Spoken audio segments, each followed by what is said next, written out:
Hello दोस्तों। तो कैसे हैं आप लोग? उम्मीद करता हूँ अच्छे होंगे। मैं भी बहुत अच्छा हूँ। हम लोग क्लास 12th यानी कक्षा 12 का गणित पढ़ रहे हैं, ठीक है, जिसमें हम लोग पढ़ रहे हैं चैप्टर जिसका नाम है आव्यूह। आव्यूह के ऑलरेडी बहुत सारे लेक्चर्स आ चुके हैं, ठीक है। पिछली क्लास में हमने एक्सरसाइज 3 भी कंप्लीट कर ली थी।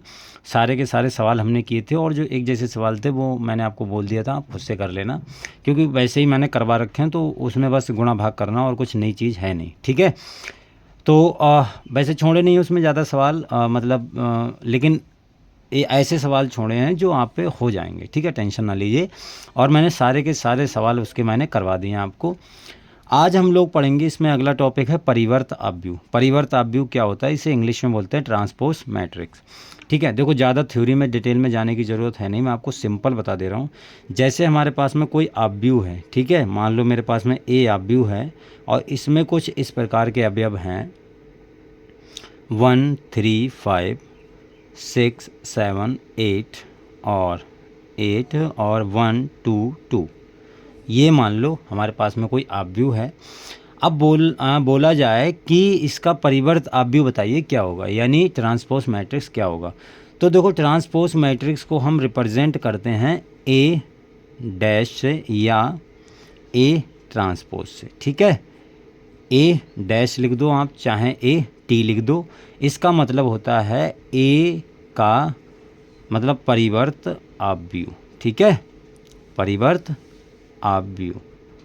वैसे ए टी लिखो तो ज़्यादा सही रहता है, ए डैश भी लिख दो कोई दिक्कत नहीं होगी। ए डैश या ए टी दोनों इसको प्रदर्शित करने के तरीके हैं, तो आप कुछ भी लिख सकते हो। तो यदि मुझे ये आव्यूह दिया, इसका परिवर्त आव्यूह निकालने के बोला जाए तो मैं क्या करूँगा, ए टी बराबर ए टी। इसका मतलब होता है, देखो, पहली पंक्ति है, दूसरी पंक्ति है, तीसरी पंक्ति है। पहली पंक्ति को आपको ये लिखी हुई है, आपको पहली पंक्ति कॉलम बनाकर लिख देनी है, ठीक। पहली पंक्ति को कॉलम बनाकर लिख देना है, दूसरी पंक्ति को दूसरा कॉलम बनाकर लिख देना है, तीसरी पंक्ति को तीसरा कॉलम बनाकर लिख देना है। समझ में आई बात? पहली पंक्ति को पहला कॉलम बना दिया, दूसरी पंक्ति को दूसरा कॉलम बना दिया, तीसरी पंक्ति को तीसरा कॉलम बना दिया। ये तुम्हारा परिवर्त आव्यूह हो गया, सिंपल। समझ में आई बात? हाँ, तो ये हमारा परिवर्त आव्यूह होता है, ट्रांसपोज मैट्रिक्स होता है किसी भी आव्यूह का। जैसे एक एग्जांपल देखो, मैं और ले रहा हूँ, कोई दिक्कत नहीं होनी चाहिए इसमें। जैसे ए बराबर मुझे दिया है 1 4 3 4 5 -1, ये मेरे पास में एग्जांपल है। अब इसका मुझे परिवर्त आव्यूह लिखना है, यानी ट्रांसपोज मैट्रिक्स लिखना है, तो आप ए टी लिखो या ए डैश लिखो, बात एक ही है, ठीक है।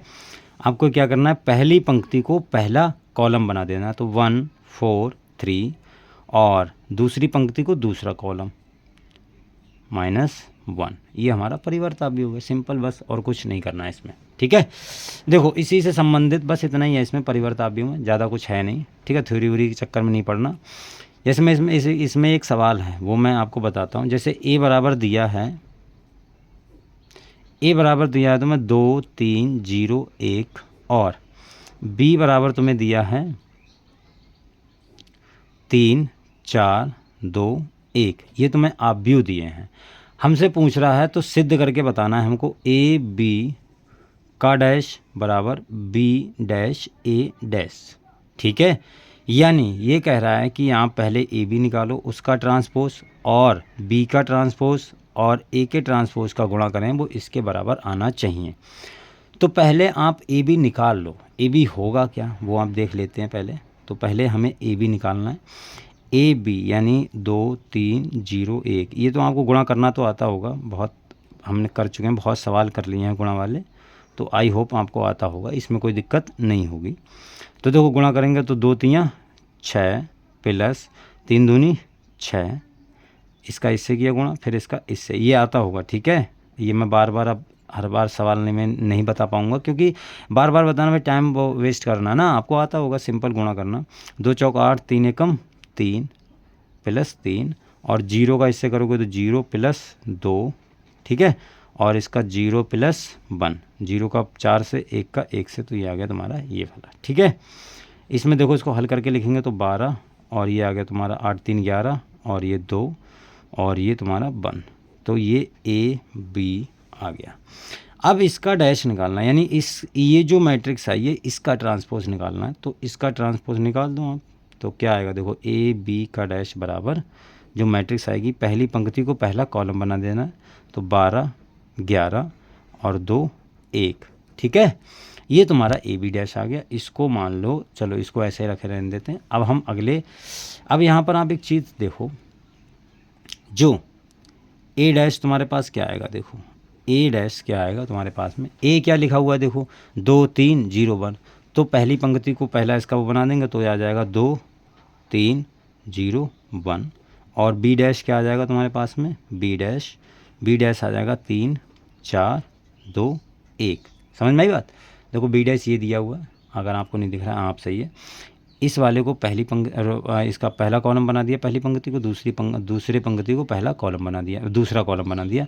इसी प्रकार यहाँ पर इसकी पहली पंक्ति को पहला कॉलम, दूसरी पंक्ति को दूसरा कॉलम। ठीक है, अब इन दोनों का गुणा करना है हमको, लेकिन बी डैश ए डैश करना है। ठीक है, ए डैश बी डैश नहीं करना है, पहले बी डैश आएगा फिर ए डैश आएगा। चलिए उसको करते हैं हम। ये तुम्हारा है बी डैश ए डैश, तो बी डैश मैंने पहले लिखी है और ए डैश बाद में लिखा है। ये चीज़ आप हमेशा ध्यान रखना, जो जैसा बोला जाए सवाल में उस मैट्रिक्स को पहले ही लिखना है। ठीक है, यहाँ पर बी डैश पहले आएगी, ए डैश बाद में आएगा। अब इनका गुणा करना है, गुणा कर लो, देखो क्या आएगा गुणा। 2 3 6 प्लस 3 दूनी 6 और 3 का 0 से होगा 0 और 2 का 1 से 2। ठीक है, और 4 का 2 से 8 प्लस 3 का 1 से 3 और 0 प्लस 1। ठीक है, 4 का 2 से किया 8 आ गया, 4 और 3 का 1 से किया तो कितना आ गया, मतलब 1 का 3 से किया तो 3 आ गया, 4 का 0 से किया तो 4 0 आ गया, और 1 का 1 से किया तो 1 आ गया। ठीक है, इनको जोड़ के आपको लिख दो, तो ये ऊपर है 12 और नीचे 2 और इधर 11, इधर तुम्हारा 1। तो देखो ये आ गया तुम्हारा बी डैश ए डैश। और हमें अगर आपने देखा होगा ए डैश, जो ए बी का डैश निकाला था हमने, वो भी तो ये आई थी हमारे पास में 12 11 2 1। ठीक है, तो यहाँ से सिद्ध हो गया, अतः करके लिख दो ए बी का डैश बराबर B dash A dash. I hope आपको समझ में आ गया होगा कि परिवर्त अवयव क्या होता है, किस प्रकार से उसे सवाल आते हैं। ठीक है, सिंपल। देखो एक क्वेश्चन है, आपको मैं होमवर्क दे रहा हूँ, आप इसको अच्छे से करना। सेम टू सेम क्वेश्चन है, आया हुआ भी है बहुत बार। क्वेश्चन ये है, ए बराबर दिया है तुम्हें, ए बराबर दिया है 1 0 0 1 और बी बराबर दिया है ए सी बी डी। आपको कुछ नहीं करना, आपको वही चीज़ करनी, ए बी का डैश बराबर बी डैश ए डैश। ये आपको, ये ब्रैकेट नहीं है, ऐसा ही सिंपल, ये आपको सिद्ध करना है। ठीक है, आई होप आप कर लोगे। सिंपल जैसे अभी ये बताया, बिल्कुल डिट्टो वैसा ही सवाल है, आपको वैसे ही करना है। ठीक है, चलिए फिर आज के लिए इतना ही रखते हैं, मिलते हैं अगली वीडियो में, तब तक के लिए बाय।